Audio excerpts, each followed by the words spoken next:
Yesterday I didn't have a lot of time to photograph all day, and I wanted to still do something late in the evening after I'd walked the dogs. And on that dog walk I had seen a few things that looked interesting to me that I wanted to explore. And so I grabbed my camera and a tripod, because if you want to take pictures at night, shutter speed of course becomes a bigger issue than it is in the daylight. And a tripod is one of the ways you can work around that. You can then work with long exposure times, or you have to, if you don't want to end up with shaky pictures. And I thought I'd just walk through a couple of the results and show them to you in Lightroom real quick. During that little tour, I walked through the whole thing while I started editing the pictures, and I screwed up the recording with QuickTime. So the edits are now made, and I have to do that walkthrough again. And I'm not gonna do them a second time. Next time I'll figure out how to do the QuickTime recording while I actually edit stuff. This video also includes a very, very enthusiastic plug for a software called Irradiant Developer, which I believe is made by a single guy. You can get it online at the Irradiant Developer website, and it's very, very good for converting and editing RAW files that come from all kinds of cameras, but it's particularly popular among Fuji shooters because it seems to work much better with the Fuji X-Trans files than Lightroom does, actually. It sees the colors in a different way. It seems to provide more sharpness. I'm sure you can get all these results in Lightroom as well, but in Irradiant Developer, it's as easy as opening an image in the software and then saving it. And even going back to Lightroom, you have these advantages at your disposal. So you'll see that, hopefully. I don't know exactly what YouTube does with the clarity of the images. Maybe it's not as dramatic, but believe me, I'm not a huge pixel peeper, and I can tell the difference every time. So it must be real. Take a look. The thing about taking pictures with a tripod at night is, of course, you can work with long exposure times. In this case, the aperture was open for 30 seconds. So everybody who walked or drove through this scene is gone from the image. This person here at the center is not, because they were standing there. And the cars, or this one car, left a trace in the form of this light trail. That's the backlights of a car going down the street here. So that's one of the interesting aspects of street photography at night. This was the image I had in mind. This is some homeless person's shopping cart chained to one of those bicycle things, and I thought it looked like an abstract art installation, even though the person who left it there probably didn't have the luxury of thinking about it in those terms. Especially with those shadows down here, I thought it looked pretty interesting. This is the JPEG, and this is the RAW file. And this is the result of something I did in Irradiant Developer. And if you had been there, but of course you weren't, you would have seen me do it. Just real quick, if I want to work with a little more intensity on something that is raw in Lightroom, I hit Command Option E, which allows me to edit this photo with Irradiant Developer. Of course, that'll only work if you have Irradiant Developer installed.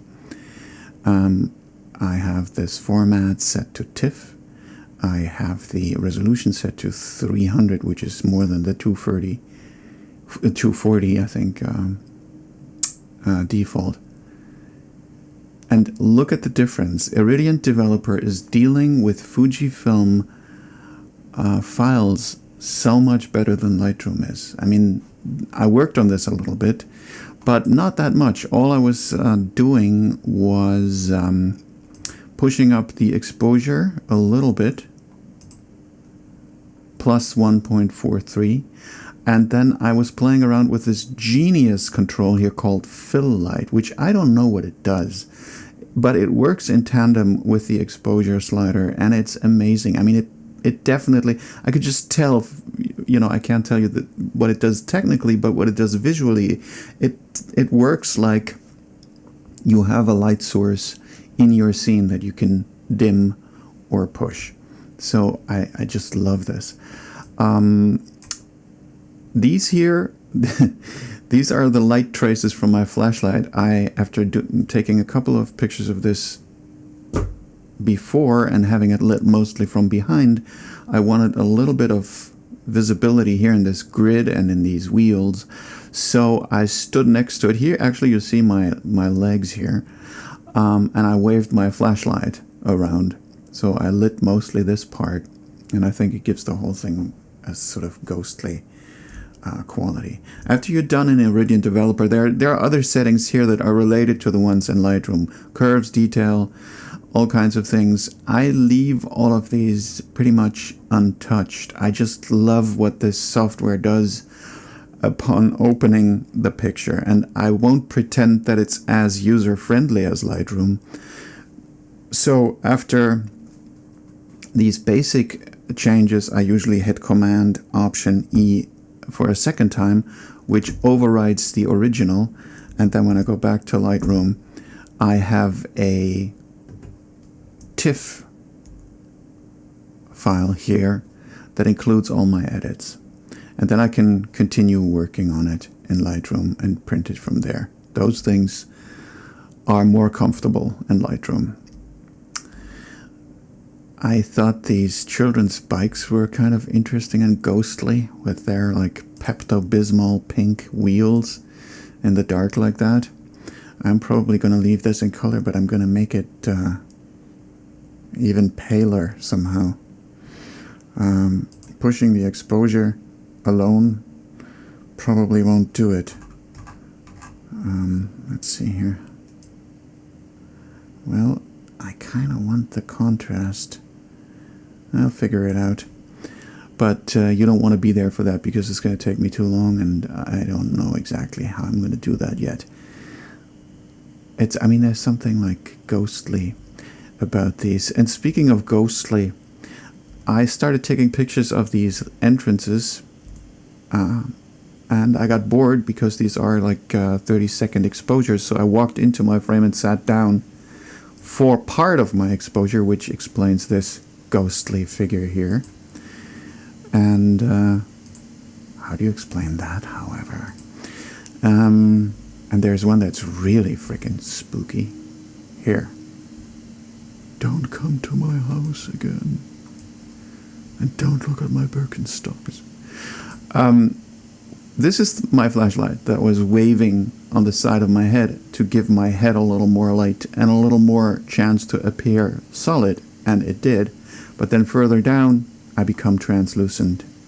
So this is also really spooky in color, by the way. Look at this. And I mean, this is blurry because I didn't keep perfectly still. I'm gonna continue with that kind of shot. It's really interesting. Here again, you see the stripes of light from the cars passing by. This is now a shorter exposure. This is 2.3 seconds at f5.5. The ISO is down on all of these. I set my ISO down to 100 or 200 for all of these because I want as little noise as possible. I think that makes these. And since we're already dealing with long exposures, who cares? I mean, then the difference between, 20 or 30 seconds doesn't matter. This was the second shot that I thought was kind of a keeper from this walk. And this is the version that I worked on. I usually don't like taking pictures of cell phones, on their cell phones, because I think it's invading their privacy, and it's like, everybody's on their cell phone all the time, and I don't like it, and I refuse to accept that as the new normal. But the way it works with this guy's pose and with the distance I still keep from him, I think it's sort of interesting. not. We'll see.